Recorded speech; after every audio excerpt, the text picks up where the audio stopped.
Okay, so we are done with our weather details service method and view. Let's focus on loading forecast data. Inside my weather service, I'm going to expose one more method, say getForecast, which is going to call getForecast method. This getForecast method will also take ID as an argument. Let's implement the method by first creating a differ object. Then let's form the URL by appending an ID to it. So you can see this time I'm sending the request to different kind of URL. Let's send the request using HTTP object on this URL. Let's implement the success callback with the resolving a promise, then implement the error callback rejecting the promise, and finally return the promise. Next, I'm going to call this method in a forecast controller of our forecast module. So this time we will switch to the forecast module and write all of our code in forecast module. Let's first inject the $route param service and weather service here inside the controller. Let's define our forecast model on scope object and assign a null value to it.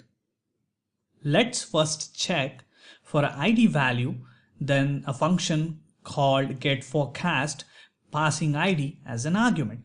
Let's implement this function.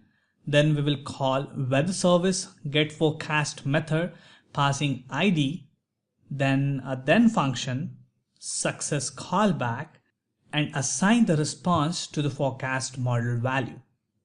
Also, let's log the data to check if it's working fine.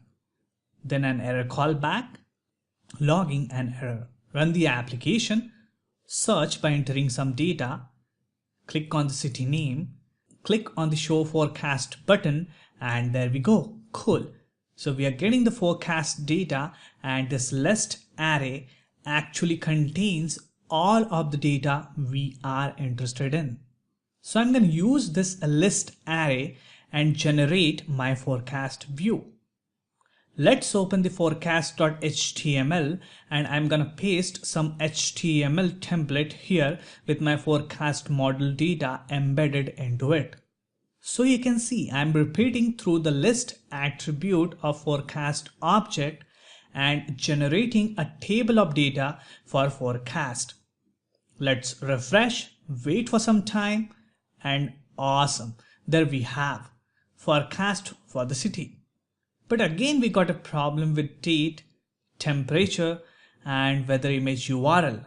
And we need some CSS changes as well. So let's fix that first. We have already wrote a function to convert this number to date. So let's open our weather controller and copy and paste this function here inside forecast controller. I know this copy and paste is bad. We are breaking one of the important design principle called try. I mean to not repeat yourself. But don't worry, I'm gonna fix this in refactoring of my code in coming lecture. Now let's use this function in our view. Also use date filter with some formatting string. Let's fix this image URL as well and temperature values.